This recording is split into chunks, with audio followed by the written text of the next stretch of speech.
Hello दोस्तों, क्या हाल चाल है आप लोगों के। बिल्कुल मस्त होंगे आप लोग। आज हम टोटल इंटरनल रिफ्लेक्शन के एक लास्ट एप्लीकेशन पे बात करने वाले हैं। इससे पहले दो वीडियोस में हम लोग जो है दो एप्लीकेशन को स्टडी कर चुके हैं। हमने मिराज को लास्ट वीडियो में डिस्कस किया, बहुत अच्छे से डायग्राम बना के उसको समझा है। और इससे मिराज से पहले जो हमारा फर्स्ट एप्लीकेशन था बेंडिंग ऑफ लाइट, जिसमें हमने 90 डिग्री पर लाइट को बेंड करवाया, 180 डिग्री पर हमने लाइट को बेंड करवाना सीखा।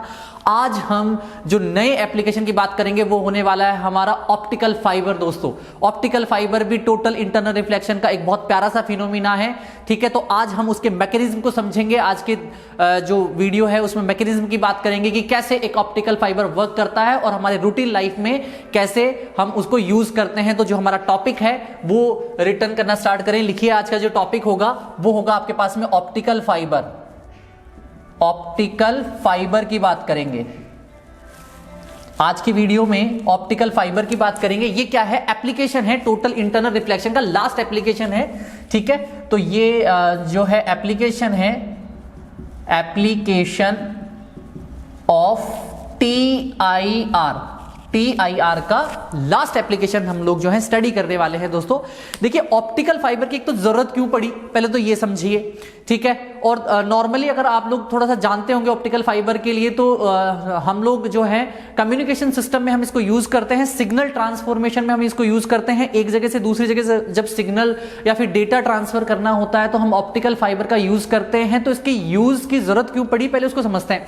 देखिए, सोचिए कि मान लो कि मुझे एक जो है सिग्नल को एक जगह से दूसरी जगह ट्रांसमिट करना है।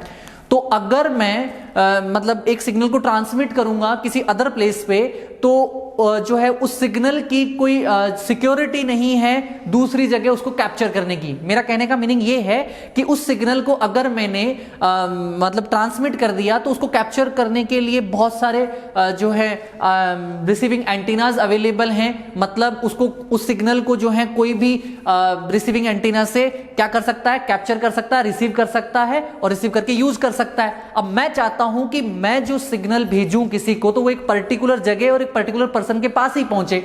ठीक है, तो मतलब मैं सिक्योरिटी चाहता हूं अपने सिग्नल ट्रांसमिशन में। मैं क्या चाहता हूं? सिक्योरिटी चाहता हूं। तो वो सिक्योरिटी मुझे नॉर्मल जो है वायरलेस कम्युनिकेशन जो होता है उसमें मुझे नहीं मिल पा रही है। ठीक है, तो अगर मैं सिक्योरिटी चाहता हूं मेरे सिग्नल ट्रांसमिशन में, तो मैं क्या करूंगा? मैं एक फिनोमिना को यूज करूंगा जो कि ऑप्टिकल फाइबर के नाम से जाना जा रहा है और टोटल इंटरनल रिफ्लेक्शन के फिनोमिना पर ये बेस्ड है। इसके बारे में देखो हम लोग काफी चर्चा कर चुके हैं कि ये क्या फिनोमिना है, कैसे अप्लाई होता है। टोटल इंटरनल रिफ्लेक्शन के बारे में एक बार फिर से बता दूं कि यहां पर दो कंडीशन लगना बहुत जरूरी है। पहली कंडीशन क्या होता है? TIR के लिए जो इंपॉर्टेंट डेटाज हैं, इंपॉर्टेंट कंडीशंस हैं, वो पहली कंडीशन क्या है कि जो लाइट रे होती है वो डेंसर से रेयर मीडियम में ट्रांसमिट होनी चाहिए आपकी। ठीक है, ये बात आपको पता होना चाहिए। लाइट रे जो है वो क्या होनी चाहिए? वो हमेशा डेंसर टू रेयरर मीडियम में जानी चाहिए।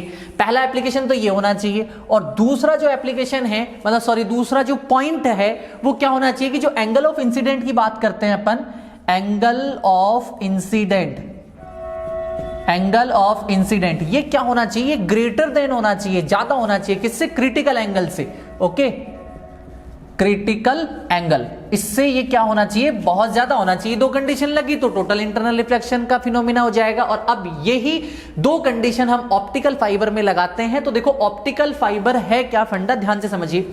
ऑप्टिकल फाइबर जो होता है ना दोस्तों, वो एक जो है एक पतला सा, एक बहुत थिन वायर होता है। इतना थिन होता है कि उसकी जो साइज होती है वो हमारे बाल के बराबर की होती है और ये ट्रांसपेरेंट मीडियम से बना होता है। ठीक है, अगर मैं इसके कंस्ट्रक्शन की बात करूं तो देखो मतलब जो है इसका कंस्ट्रक्शन कुछ इस तरीके से होता है।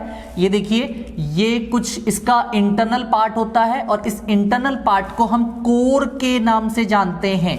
ये जो इसका इंटरनल पार्ट है इसको हम बोलेंगे कोर। ठीक है, और इसका रिफ्लेक्टिव इंडेक्स कंसीडर कर लेता हूं, सपोज कर लो म्यू1 आपके पास इस कोर का रिफ्लेक्टिव इंडेक्स है। और अब इस कोर को हम क्या करते हैं? एक कवर से कवरिंग करके रखते हैं, जिसको हम बोलेंगे क्लैडिंग बोलेंगे। देखिए, ये इस तरीके से कवरिंग होता है। जो आपका कोर पोर्शन होता है ये एक आपके पास में क्या होता है? एक मटेरियल से कवरिंग होता है और इस कवर को हम क्लैडिंग के नाम से जानते हैं दोस्तों। क्लैडिंग बोलेंगे इसको ना, क्लैडिंग।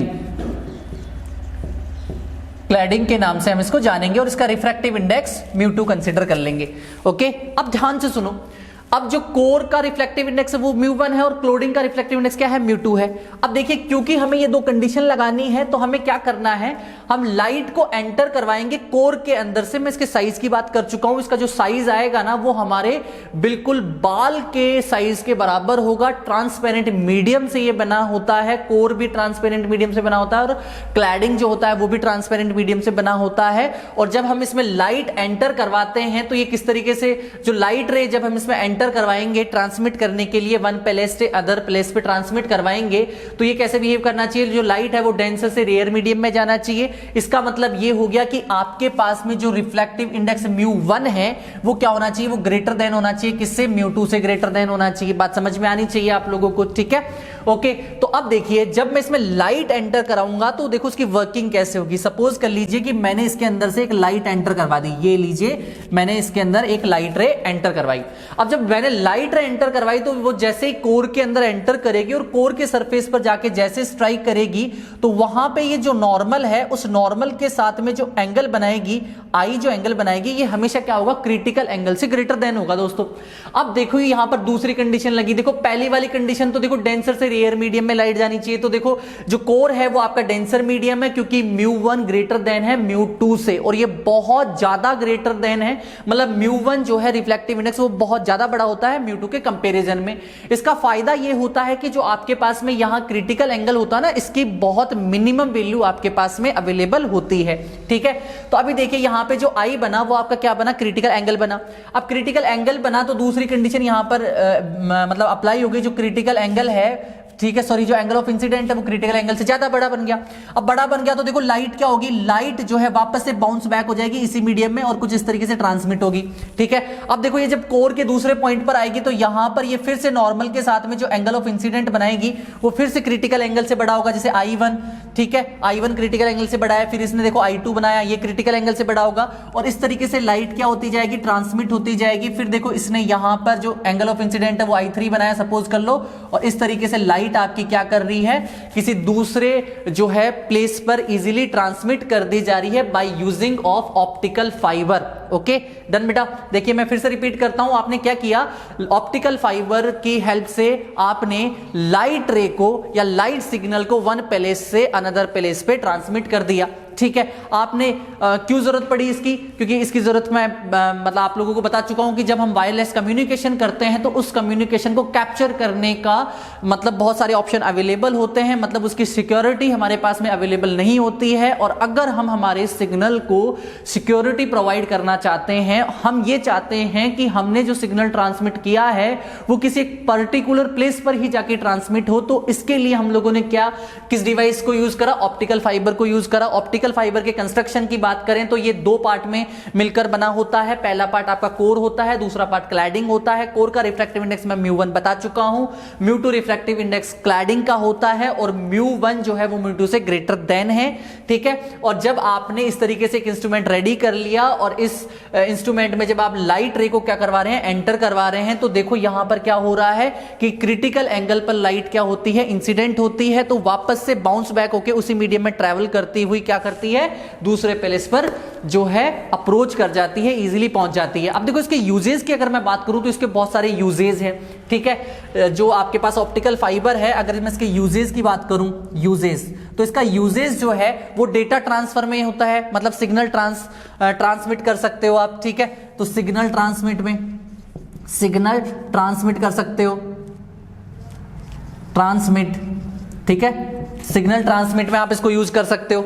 और अगर दूसरे यूज की बात करूं तो ये कह सकते हो कि आप सिग्नल को बहुत ज्यादा लॉन्ग डिस्टेंस के लिए ट्रांसमिट कर सकते हो, ठीक है। और अगर मेडिकल फील्ड में हम बात करी जाए तो एंडोस्कोपी के जो ऑपरेशन किए जाते हैं उसके अंदर भी हम क्या कर सकते हैं, ऑप्टिकल फाइबर को बहुत इजीली यूज कर सकते हैं। मतलब आप लोगों ने सुना होगा कि दूरबीन से ऑपरेशन करना, जब आप मतलब किसी मतलब जो है हॉस्पिटल पे देखते हो तो वहां पर लिखा होता है बोर्ड्स पे कि यहाँ पे दूरबीन से ऑपरेशन किया जाता है, तो वो जो दूरबीन से ऑपरेशन करने का जो फिनोमिना होता है उसमें भी कहीं ना कहीं हम ऑप्टिकल फाइबर को यूज करते हैं। मतलब एंडोस्कोपी में जो है इसका जो है वो बहुत इजीली यूज किया जाता है दोस्तों, ठीक है। तो ये ऑप्टिकल फाइबर जो है वो टोटल इंटरनल का एक लास्ट एप्लीकेशन था।